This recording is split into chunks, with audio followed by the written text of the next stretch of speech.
आज के कार्यक्रम के मुख्य अतिथि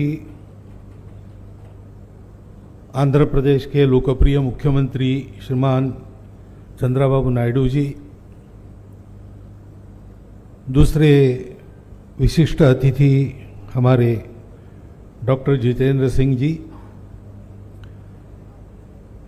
आदरणीय शेखर जी मांडे, आदरणीय सत्यप्रसाद जी, सतीश रेड्डी जी, मूर्ति गारू, शास्त्री गारू और विवेकानंद जी, उपस्थित सज्जन, माता भगिनी, विज्ञान भारती के कार्यकर्ता गण, मैं हमारे दोनों अतिथियों को धन्यवाद देना चाहता हूं। जिस विषय के बारे में मुझे बोलने को कहा है उस विषय की थोड़ी सी प्रस्तावना उन्होंने कर दी है। भारत आगे जाएगा ये निश्चित है, और भारत को विश्व को कुछ देना है। भारत का जो विकास है वो विकास केवल भारत को आगे जाने के लिए नहीं है। आज दुनिया में हम विकसित देशों की हालत देखते हैं तो विकास इस प्रकार से हुआ है कि उसके साथ विनाश भी आ गया।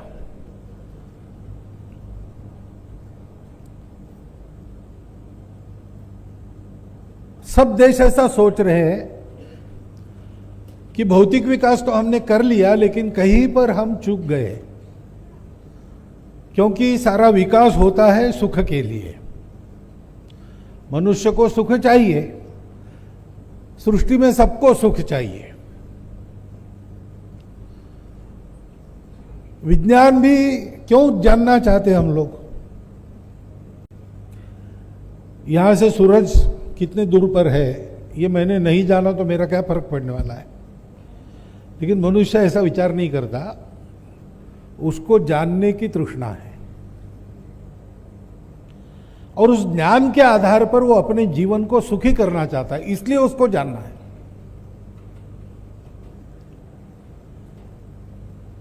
तो सुख की कल्पना क्या है, इस पर विकास की दिशा निर्धारित होती है।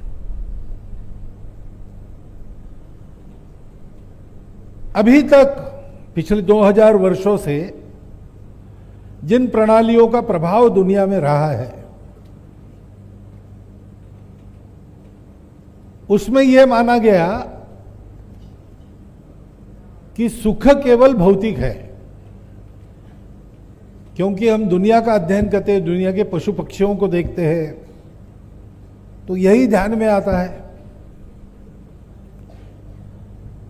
आहार निद्रा भय मैथुनंच, यही सुख की कल्पना है। जानवरों के लिए ठीक है, वो जन्म लेते हैं, उनको ज्ञान लालसा रहती नहीं, क्योंकि विचार ही नहीं है,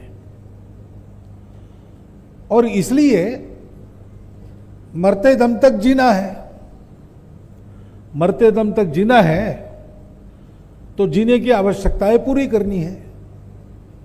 एक दिन मर जाना है, क्यों जन्मे, कब मरेंगे, कैसे मरेंगे, कोई चिंता नहीं है।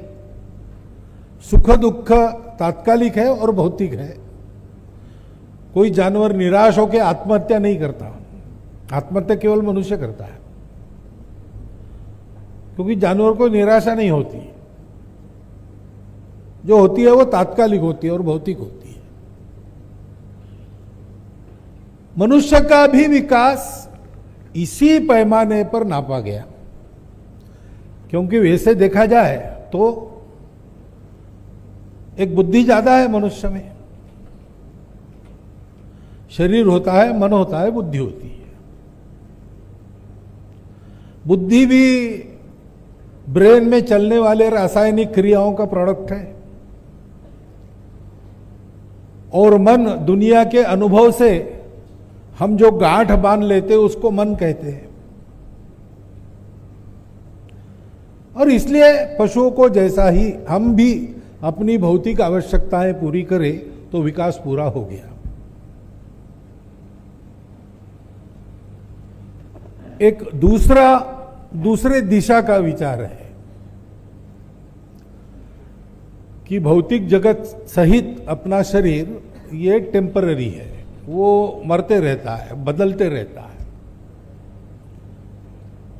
तो जो शाश्वत है केवल उसी पर चलो,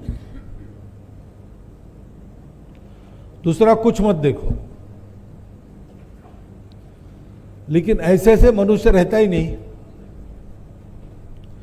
मनुष्य को खाना है, मनुष्य को रहना है घर में, मनुष्य को सारा समाज चलना है, तो ये सारी बातें चाहिए।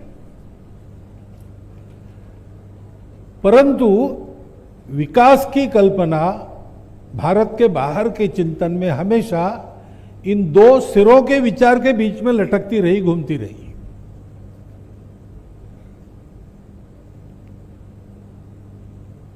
हमारे यहां हमारी दृष्टि अलग है। हमने ये समझा कि सृष्टि दोनों बातों से चलती है। भौतिक जगत का हम अनुभव लेते हैं, अपने ज्ञानेंद्रिय सब बाहर देखते हैं, बाहर की दुनिया का अनुभव होता है। अनुभव होता है तो वो है, वो मिथ्या है यानी असत्य नहीं है। मिथ्या इज रिलेटिव ट्रुथ। कुछ दूर तक वो भी सत्य, उसमें से जाना पड़ता है। तो रोटी, कपड़ा, मकान, स्वास्थ्य, शिक्षा, ये सब चाहिए। उसमें आराम चाहिए, कष्ट कम करने चाहिए, परंतु यहां रुकना नहीं चाहिए। वास्तव में सुख चाहिए तो दो बातें हैं। सुख अपने अंदर होता है, बाहर नहीं होता है, मानने पर होता है। एक रसगुल्ला खाएंगे सुखी होंगे, 25 खाएंगे तो अधिक सुखी होंगे। 50 खाने वाले भी है, 100 खाने वाले भी है, परंतु कभी न कभी यह स्थिति आती है कि फिर से रसगुल्ला सामने लाया तो उल्टी होने जैसी भावना होती है। तो रसगुल्ले में सुख नहीं है, सुख हमारे अंदर है।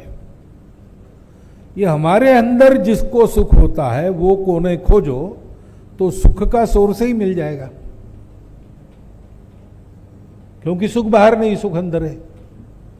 और दूसरी बात है, सुख अकेले का संभव नहीं है। मैं अकेला सुखी हो नहीं सकता। मान लीजिए दुनिया की सारी संपत्ति मेरे पास आ गई, मेरी सारी आकांक्षाएं पूर्ण हो गई, मैं अकेला सुखी हो भी गया तो भी बाकी दुनिया मुझे सुख से जीने नहीं देगी, क्योंकि बाकी दुनिया है। मैं अकेला जी नहीं सकता।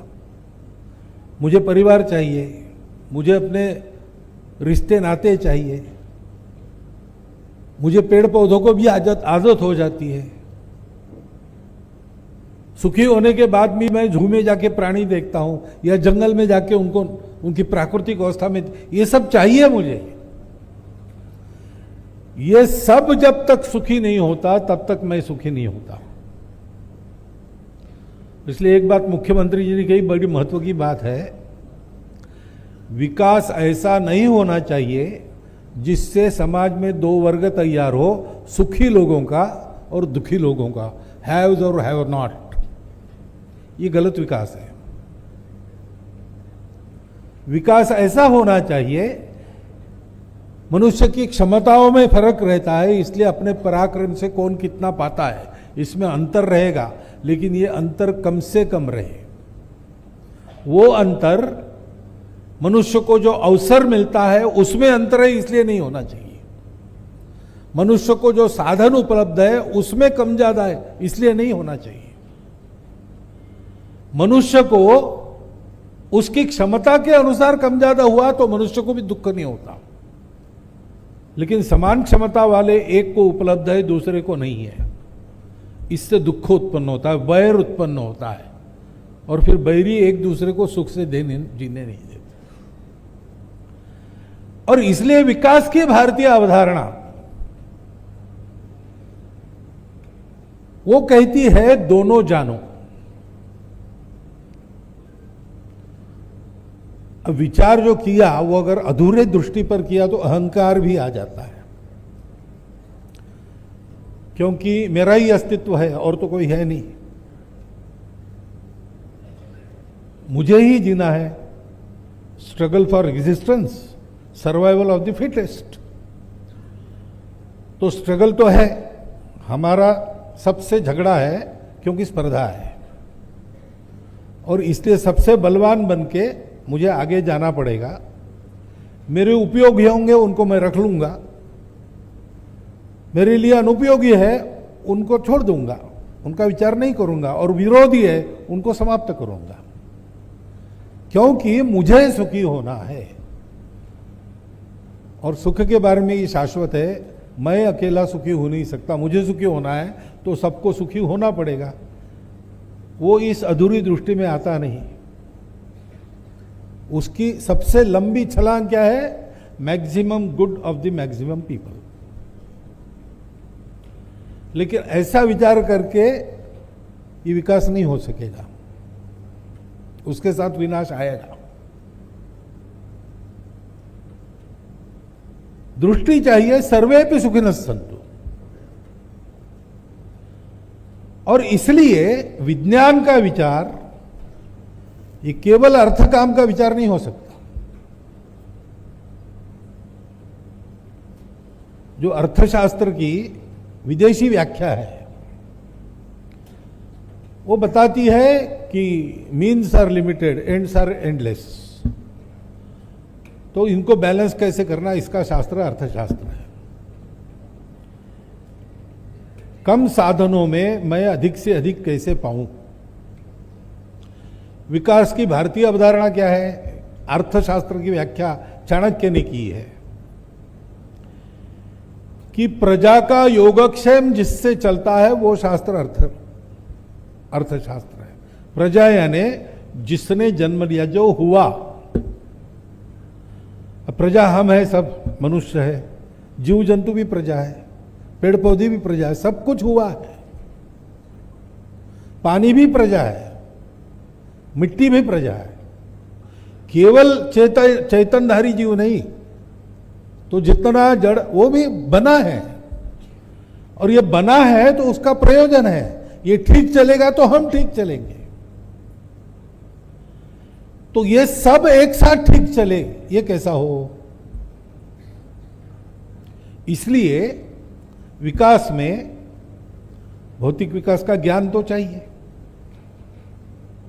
लेकिन इस ज्ञान के आधार पर जो विकास मैं करूंगा वो केवल मेरा ना हो, सबका हो मेरे साथ साथ। मेरा भी हो, मेरा विकास नहीं हुआ तो चलेगा ऐसा नहीं, लेकिन मेरे साथ सबका विकास हो। इसलिए मैं अपने विकास में कुछ मर्यादा रखता हूं, अपने विकास में कुछ संतुलन भी रखता हूं।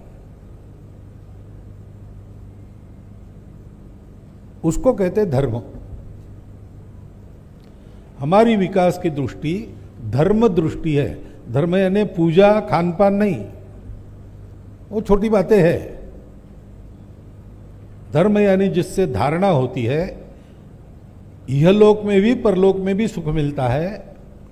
सबके स्वभाव को जानकर उनका कर्तव्य निर्धारित करते हुए सब सुखी हो, ऐसी जो व्यवस्था है उसका अनुशासन, उसका संतुलन, उसके लिए कर्तव्य का निर्धारण ही धर्म है। हमारी विकास की दृष्टि धर्म दृष्टि है। अब ये बात जब मैं कहता हूं तो बहुत लोग मानते हैं कि ये तो विरोधी बात हो गई ना, विज्ञान और धर्म का क्या संबंध है। पहला कारण इसका यह है कि वो धर्म को रिलीजन समझते। धर्म इज रिलीजन नहीं है। धर्म है सृष्टि चलने का शास्त्र है, सृष्टि चलने का नियम है। वो आप मानो न मानो वो है, वो कोई भी उससे अलग हो नहीं सकता, उसी के आधार पर चलता है। उसमें गड़बड़ होती है तब विनाश होता है। उसको पहचान के चलना। परंतु विज्ञान में धर्म का स्थान नहीं, क्योंकि यह माना गया है कि धर्म में विज्ञान का स्थान नहीं। अब ये जो फंडामेंटल है यही गलत है। विज्ञान और धर्म या अध्यात्म, इसमें कोई झगड़ा नहीं है। रास्ते अलग अलग है, लेकिन गंतव्य तो एक ही है, जानना।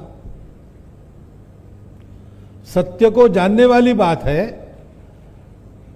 भौतिकता की मर्यादा में विज्ञान को हमने जकड़ दिया, वरना विज्ञान भी वहीं जाता। आप देखिए, अभी जो प्रगत विज्ञान है वो कॉन्शियसनेस की बात कर रहा है कि नहीं?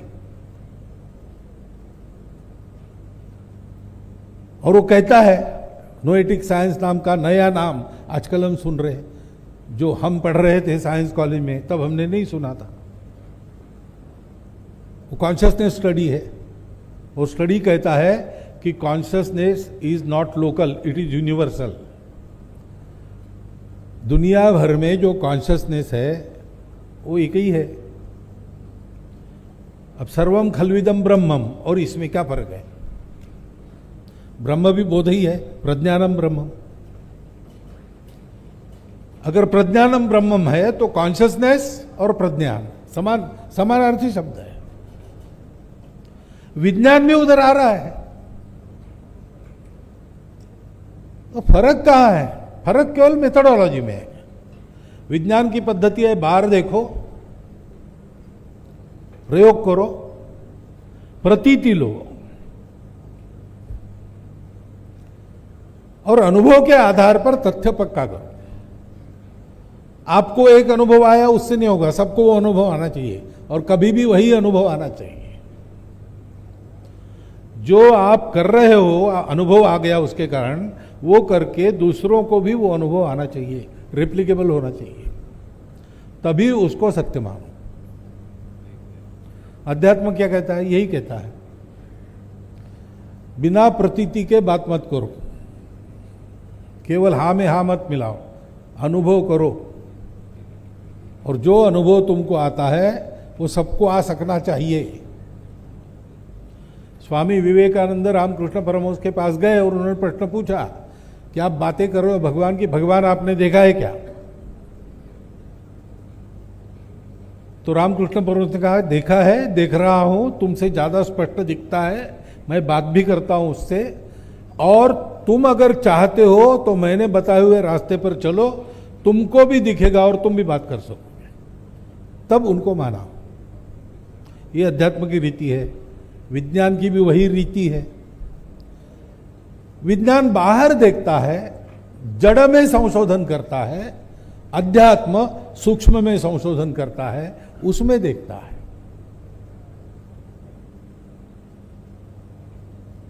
अध्यात्म कहता है वहां भी प्रयोग करो, प्रतीति लो। इसलिए विज्ञान के साधन भौतिक है, हम तैयार कर सकते हैं, उनकी शक्ति बढ़ा सकते हैं, लेकिन कहीं ना कहीं रुक भी जाते हैं, क्योंकि कितनी बढ़ाएंगे। 1971 में मैंने रीडर्स डाइजेस्ट का कॉमेमोरेटिव वॉल्यूम पढ़ा। उसमें एक आर्टिकल था, द स्टारी यूनिवर्स। अब किसने लिखा मैं भूल गया, वो एक जाने माने शास्त्रज्ञ ही थे, मेडिसिन के क्षेत्र में थे। उन्होंने वो लेख, नहीं फिजिक्स में क्षेत्र में थे, उन्होंने वो कहा है लेख में कि हमारे साधन अब अधूरे हो गए, क्योंकि हमारी दूरबीन से हम बड़े से आकाश गंगाओं का पता लगा लिया, लेकिन वो हमको बताता है कि अभी जो हम देख रहे हैं आकाश गंगा को, वो मान लीजिए 200 लाख प्रकाश वर्ष दूर है। तो अभी हम जो देख रहे हैं वो इतनी पुरानी जानकारी है। अभी वहां क्या है हमको नहीं, 200 लाख वर्षों के बाद आपको पता चलेगा। तो ज्ञान वहां नहीं पहुंच सकता, अप टू डेट नॉलेज नहीं मिलता, उसके आधार पर तय नहीं कर सकते कोई, क्योंकि अभी दिख रहा है वो पुराना है, अभी क्या होगा पता नहीं। और छोटी सी छोटी बात, कणों में चले गए, कणों को भी विभाजित कर दिया। अब ये हो गया कि कण है कि ऊर्जा है, ये भी मुश्किल है, और देखने जाते हैं तो डिस्टर्ब हो जाता है। तो माइक्रोस्कोप भी हमारा फेल हो गया। अब अगर हमको देखना है, जानना है, तो प्रकाश से ज्यादा गति वाला साधन चाहिए, जो भौतिक दुनिया में हमारे लिए असंभव है, क्योंकि हमारी भौतिक दुनिया में इतना ज्यादा स्पीड हो गया तो साधन है वो टूट जाएगा, हम बिखर जाएंगे पार्टिकल्स में। इसलिए उसने कहा कि अब हमको एक साधन का उपयोग करना चाहिए, वो साधन है मनुष्य का मन। उसका वेग प्रकाश की गति से ज्यादा है और इसका अध्ययन पूर्व में ज्यादा हुआ है, विशेषकर भारत में जाकर हम लोगों को नाम उसने लिए है, अमेरिकन लेखक ने। पातंजल योग सूत्र और योग वासिष्ठ जैसे ग्रंथों का अध्ययन करना चाहिए और आज हो भी रहा है। तो इसलिए अध्यात्म और विज्ञान ये दोनों विज्ञान ही है, यानी आज का साइंस जिसको कहते वही है। हमारे यहां अंदर के ज्ञान को ज्ञान कहा है, बाहर के ज्ञान को विज्ञान कहा है। इसकी विद्या है, उसकी अविद्या है, और दोनों चाहिए। एक के पीछे लगे तो अंधकार में खप जाओगे, विज्ञान के केवल अविद्या के पीछे लगे तो अंधकार में फंसोगे, केवल विद्या के पीछे लगे तो उससे भी ज्यादा गहन अंधकार में फंसोगे। अविद्यया मृत्युम तीर्थवा विद्यया मृतम अश्नुते, ये उपनिषदों का आदेश है कि भौतिक जगत का ज्ञान प्राप्त करके मृत्यु भय को दूर करो और आध्यात्मिक जगत में गोता लगा के अमरत्व की प्राप्ति करो। ये जीवन जीने का तरीका विज्ञानाधिष्ठित हमारे यहां माना गया। जब मैं विज्ञानाधिष्ठित कहता हूं तो साइंटिफिक, ऐसा मेरा कहना है, क्योंकि दोनों साइंस है। और इसलिए भारतीय ज्ञान परंपरा का उल्लेख हुआ। 2000 साल पहले हमने क्या क्या किया था, लेकिन उसको कपोल कल्पित कथा मानने वाले लोग हैं, हो ही नहीं सकता। हमारे पहले कोई नहीं जानता था, ये थियरी है, अहंकार है ना साथ में। और नितांत अनसाइंटिफिक एटीट्यूड है, क्योंकि साइंस के सामने कोई क्लेम आएगा तो क्लेम सुन लिया जाएगा, क्लेम को परखा जाएगा, ठीक है तो स्वीकार किया जाएगा, नहीं तो रिजेक्ट किया जाएगा। तुम क्लेम कर रहे हो वही गलत है, ये बिना प्रयोग के कहना ये साइंटिफिक नहीं है। संतः परीक्षान्यतरत भजन्ते, परीक्षा करने के बाद अच्छे लोग स्वीकार करते हैं या रिजेक्ट करते हैं। बिना परीक्षा किए चला। हमारे देश में जो राज्य करने वाले बाहर के लोग थे, उनको लगा कि इस देश के गौरव को अगर इनके पास आने दिया तो लोग फिर से हमको निकाल देंगे, तो इनको सदा आत्महीन बना के रखना चाहिए ताकि इनका कोई गौरव स्वाभिमान न हो। और इसलिए हमको उन्होंने यही बताया कि तुम्हारे पूर्वज नितांत अनपढ़ लोग थे, कुछ नहीं जानते थे। तुम्हारे वेद उपनिषद जो सारा प्राचीन तुम्हारा ज्ञान भांडार है, चतुर्वेदा पुराणानि सर्वोपनिषद तथा रामायणम भारतम च गीता सद्दर्शनानि च जैनागमा त्रिपिटका गुरु ग्रंथ सतांगिरा, ये जो ज्ञान निधि है वो तुम्हारा ज्ञान निधि नहीं है, वो भांग की नशे में तुम्हारे लोग बड़बड़ाए उसको ही लिख के रखा है। तुम्हारे सारे ग्रंथों में को एक तरफ रखा और हमारी लाइब्रेरी का एक पुस्तक सामने लाया तो वो बहुत कम है, हल्का है। इस अहंकार के साथ हमको ये पढ़ाया गया कि है नहीं कुछ। लेकिन अब सोच रहे हैं बहुत कुछ है, मिलता है, तो कैसे खो जाओगा? तो एक मेथड है, पाया है और वो सत्य। आज के विज्ञान के निकषों पर भी वो सत्य है, अनुभव पर तो परंपरा से सत्य ही चल रहा है। तो मेथड से दो, लेकिन ये हमको पता नहीं था। ये विज्ञान आज का होता है, किनके पास होता है? ज्ञानी लोगों के पास होता है ना। कोई गोली आप खा रहे हैं, वो क्या है, कैसी है, उसके परिणाम क्या है, कैसी बनती है वगैरह, ये ज्ञान आपके पास नहीं है। और वो ज्ञान बदलते रहता है। घी खाओ तो कोलेस्ट्रॉल बढ़ेगा, घी बंद कर रहे थे। अब आ गया कि गाय का घी खाने से ठीक होता है और देशी गाय का खाने से ठीक होता है। कहीं आ गया, यूट्यूब पर आ गया, हमने पढ़ लिया, तुरंत हमने घी शुरू कर दिया। कितने ही बातों में ऐसा ही चल रहा है।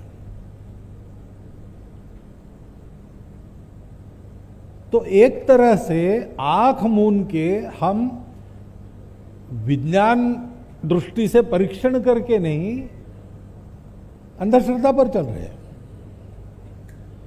जैसे पुराने परंपरा में अंधश्रद्धा रूढ़ियां है, उन पर चलते, वैसे ही इधर भी चल रहे हैं। क्योंकि ये विज्ञान पहुंचा नहीं। अपने देश में उसका एक कारण भाषा भी है। पराई भाषा में विज्ञान है, सब तक पहुंचना मुश्किल है।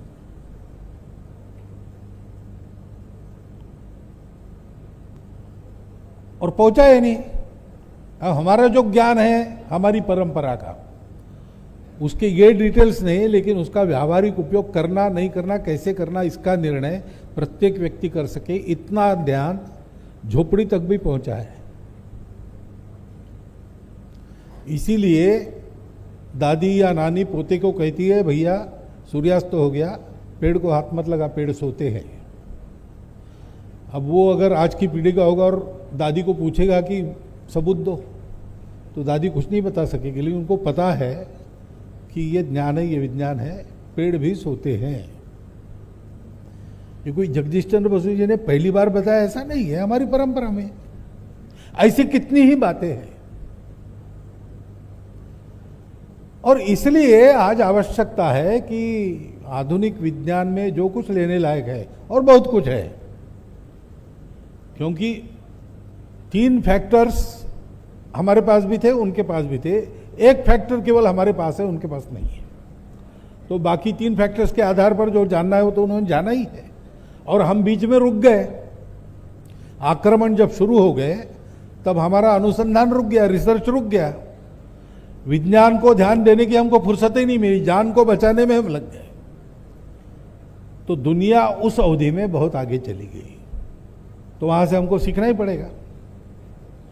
परंतु सीखते समय ये विवेक भी करना पड़ेगा कि ज्ञान उनके पास है, लेकिन ज्ञान का उपयोग कैसे करना, इसकी बुद्धि हमारे पास है, उनके पास नहीं है। और इसलिए ज्ञान सर्वसामान्यों को कौन सा देना, कैसे पहुंचाना, इसका भी विचार करना पड़ेगा उस आधार पर। और उनके ज्ञान में जो अधूरापन है उसको पूरक करने वाला अपना ज्ञान भी, क्योंकि विस्मृति का कालखंड बढ़ा है, अनुसंधान करके प्रमाणित करके, जो प्रमाणित होता है वही वापस लाना पड़ेगा। विज्ञान भारती का यही काम है। एक तो ये जो अंधश्रद्धा हुई है कि भाई अमुक मेथोडोलॉजी से अमुक इसमें आता है वही ठीक है, दूसरी मेथोडोलॉजी नहीं हो सकती, इस अंधश्रद्धा को दूर करना। ऐसा कहते हैं कि एक बैरोमीटर ऊपर के मंजिल पर पहुंचा दो, ऐसा स्टूडेंट को कहा। तो स्टूडेंट ने शिक्षक को कहा कि मैं चाहे जैसा पहुंचा दूं, क्या आप मुझे बताएंगे कैसे पहुंचाना है? मुझे क्या मतलब है, ऊपर जाने की सीढ़ी है, वहां से तुम जाओगे दे दोगे, ये बताने की आवश्यकता है? बोले नहीं, ये भी हो सकता है कि मैं अपने मित्र को बुलाऊं, वो गैलरी में खड़ा होगा, मैं नीचे से फेंक दूं, वो झेल लेगा। या वो एक रस्सी नीचे छोड़ेगा, मैं बैरोमीटर को बांधूं, वो खींच लेगा ऊपर। बैरोमीटर ऊपर पहुंचाने के तरीके तो बहुत है। अब उसकी बात सही है कि नहीं, ये हो सकता है। लेकिन शिक्षक पढ़े थे टेक्स्ट बुक में, तो उसमें तो एक ही तरीका दिया था, सीढ़ी चढ़ के ऊपर जाना, दूसरा सोचने के लिए तैयार नहीं था। इसलिए अनेक तरीके होते हैं, सबको परखना चाहिए। सबके आधार पर जिसको ज्ञान कहा जाता है उसको परखना चाहिए, और परीक्षा में जो ठीक निकलता है उसको ज्ञान के नाते स्वीकार करना चाहिए, अहंकार करने का कारण नहीं। ये बात लाना है, और ज्ञान को सब तक पहुंचाना है। इसलिए जिसको जो भाषा आती है उसको उस भाषा में ज्ञान उपलब्ध हो। दुनिया की कोई एक ही भाषा सब लोग सीख लेंगे, ये संभव नहीं है। प्रत्येक की मातृभाषा अलग है और मातृभाषा में ग्रहण करने की आदत लगने के कारण शिक्षा शास्त्र ये बताता है कि मातृभाषा में जो पढ़ाई की जाती है वो मनुष्य को ठीक बनाती है, वो जल्दी पहुंचती है। फिनलैंड माना जाता है शिक्षा में सबसे बड़ा देश, तो फिनलैंड में यही, फिनलैंड देश बहुत बड़ा है, जमीन बहुत है, लोग कम है, इसलिए चारों ओर के देशों से, उस देश से निकलकर लोग वहां जाकर बसते हैं, उनको स्वीकारा जाता है। उनकी शिक्षा पद्धति में ऐसा है कि 8वीं तक मातृभाषा में पढ़ाई होती है। अन्य देशों के लोग वहां की मातृभाषा लेकर आते, उनको उनकी मातृभाषा में पढ़ाया जाता है 8वीं तक। उसके लिए एक यूनिवर्सिटी शिक्षकों की उन्होंने बनाई, उसी में से शिक्षक बाहर आएंगे। इतना मातृभाषा में ज्ञान प्राप्त करने का महत्व आज भी है। बुद्धि का विकास उससे ठीक होता है, ग्रहण क्षमता उससे ठीक बनती है। और हमारे लिए महत्व की बात है कि धर्म का भाव उसके कारण ही आता है। भाषा में भाव होता है और जहां की जो विशेषता है वो उसी भाषा में पता चलती है। धर्म हमारी विशेषता है, भारतीय भाषाओं में उसके लिए शब्द है, अन्य भाषाओं में है नहीं। और इसलिए भारत की भाषाओं में इस विज्ञान को लोगों तक पहुंचाने का प्रबंध करना और उसके आधार पर विकास की जो हम कल्पना करेंगे उसमें इस दृष्टि को ध्यान में रखना। आजकल उसमें चर्चा होती है, पर्यावरण के बारे में चिंता होती है, सस्टेनेबिलिटी की बात होती है, परंतु मूल तो यहां है कि हमने यही मान लिया कि सारा जगत अलग अलग है, इसलिए everyone for himself, they will take the hindmost. भूत लगा 10 लोगों के पीछे तो मिलकर सामना किया नहीं, वो भाग गए। भागते भागते कहा कि भाई अब अपना अपना संभाल लो, पीछे रहेगा उसको भूत खाएगा। अब 10 लोग आगे और पीछे भूत, ये चला तो कोई ना कोई तो पीछे रहेगा ही। एक एक को खाते चला गया, 10वें को खा गया तो 9वां पीछे हो गया, उसको खा गया 8वां, ऐसा करते करते सबको खा लिया। दुनिया ऐसे नहीं जीत, दुनिया में सब लोग मिलकर रहते हैं क्योंकि सब जुड़े हैं। Existence unified, unity of existence, उसके आधार पर ही धर्म है, वो सत्य है जीवन का। और इसलिए सब रिलेटेड है, तो सब रिलेटेड है ये जानकर सबके लिए विकास होना चाहिए। माता बच्चे सहित बैठी है और भूख लगी है, कुछ खाने को दीजिए ऐसा कहती है, तो पूछते हैं लोग कि आपके लिए तो रोटी वगैरह सब है, बच्चे के लिए दूध लाना क्या, दांत नहीं है उसके। ऐसे हम सब लोग साथ रहते हैं, हमारे लिए ये चाहिए लेकिन उसके लिए ये चाहिए, वो है कि नहीं। ऐसे परस्पर चिंता, व्यक्ति को समाज की चिंता, व्यक्ति और समाज को मिलकर सृष्टि की चिंता, ऐसी चिंता करते हुए भौतिक आधार पर ही पूरे विश्व का एक सुसंपन्न जीवन विज्ञान निर्माण करने वाली विज्ञान दृष्टि और आध्यात्मिक आधार पर सबका विचार करके हमको आगे बढ़ना है। इसलिए साइंस बिल्कुल ठीक है, एथिक्स भी चाहिए, चाहे जैसे नहीं भाई।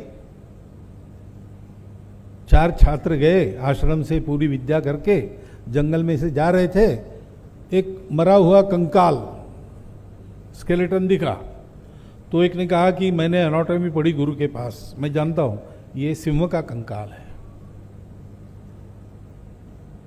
तो दूसरे ने कहा कि कंकाल देख के मैं कह सकता हूं कि वो भूख से मरा है। तीसरे ने कहा तुम ऐसे ही मरने के बाद पोस्टमार्टम करने से क्या फायदा, मैं तो इसको जिंदा कर सकता हूं, अभी दिखाता हूं। तो चौथे ने कहा ऐसा मत करो, वो मरने भूखा मरा है, जिंदा होगा तो खाएगा पहले अपने को। उसने नहीं, आप सबने विद्या दिखाई तो मैं, तो बोले फिर ठहरो, मैं अपनी विद्या दिखाता हूं। मैंने कुछ इतना नहीं सीखा, मैंने पेड़ पर चढ़ना सीखा है, और तुमने सीखा होगा तो तुम भी चढ़ जाओ। उनको नहीं आता था, ये पेड़ पर चढ़ गया, उसने शेर को जिंदा किया, शेर ने खा लिया। तो विवेक चाहिए। ज्ञान पिपासा है, ठीक है, और ज्ञान को लेना भी चाहिए, परंतु ज्ञान भी किसके लिए है, क्यों है भाई? जानना भी क्यों है? सुख संतोष के लिए ही जानना है ना। और सुख संतोष तुम्हारा अकेले का नहीं है, सबका होगा तब तुम्हारा होगा। इस प्रकार से एक दृष्टि रखकर आज के विज्ञान का विचार करते हुए भारतीयों में इस वैज्ञानिक दृष्टि को उत्पन्न करना, क्योंकि पुरानी अंधश्रद्धाओं में फंसे लोगों को उनसे बाहर निकालना पड़ेगा, लेकिन नई अंधश्रद्धाओं में फंसे लोगों को भी उससे बाहर निकालना पड़ेगा। तो भारतीयों को यह वैज्ञानिक दृष्टि देकर, क्योंकि भारतीयों के पास उनके रक्त में ये धर्म दृष्टि है, उनका किया हुआ विकास ये चलेगा। अब कितने ही ये मंदिर है, पुराने पुराने मंदिर अपने यहां है। अभी ऐसा हुआ है हाल के समय में, जो सुनामी आई, तूफान आए, कई जगह ये एक्सपीरियंस है कि सब कुछ रह गया, मंदिर कायम रहे। तो ये आर्किटेक्चर है ना, और ये आर्किटेक्चर कितना विचार करके किया होगा, तब ये मंदिर खड़े रहे। 10,000 वर्षों से हमारी खेती हो रही है हमारे तरीके से, जमीन खराब नहीं हुई, अन्न विषयुक्त नहीं हुआ, कैंसर ट्रेन नहीं चली, और उत्पादन बढ़ाने के चक्कर में ये बाकी सारी बातें हो गई, तो पंजाब से जयपुर कैंसर ट्रेन जाती है। हमारे डीएनए में ये विचार है, उसको जागरूक करना पड़ेगा, उसका बोध कराना पड़ेगा, वैज्ञानिक दृष्टि देनी पड़ेगी, तो भारत तो बड़ा होना तय है।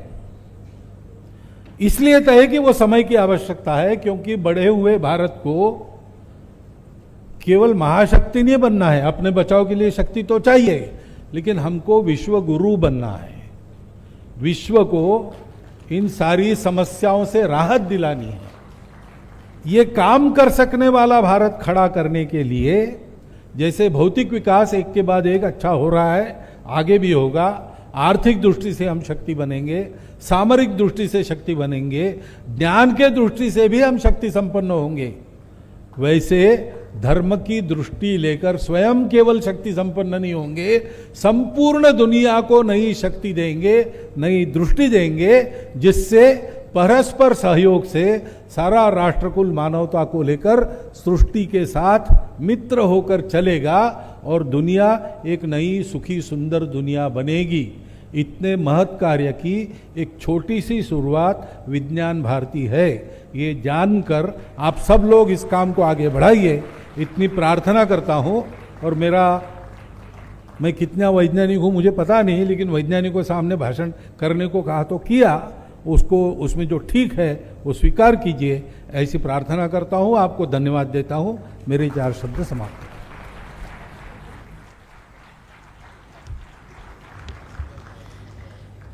अविद्यया मृत्युम तीर्त्वा विद्यया अमृतमश्नुते, ईशावास्य उपनिषद के मंत्र जो विज्ञान भारती मंत्र में भी समावेशित है, इसका उल्लेख करते हुए समग्र विकास की भारतीय अवधारणा जो भारतीय विज्ञान सम्मेलन 7वें कड़ी का फोकल थीम है, इस पर अपने विचार रखे आदरणीय परम पूजनीय सरसंघ चालक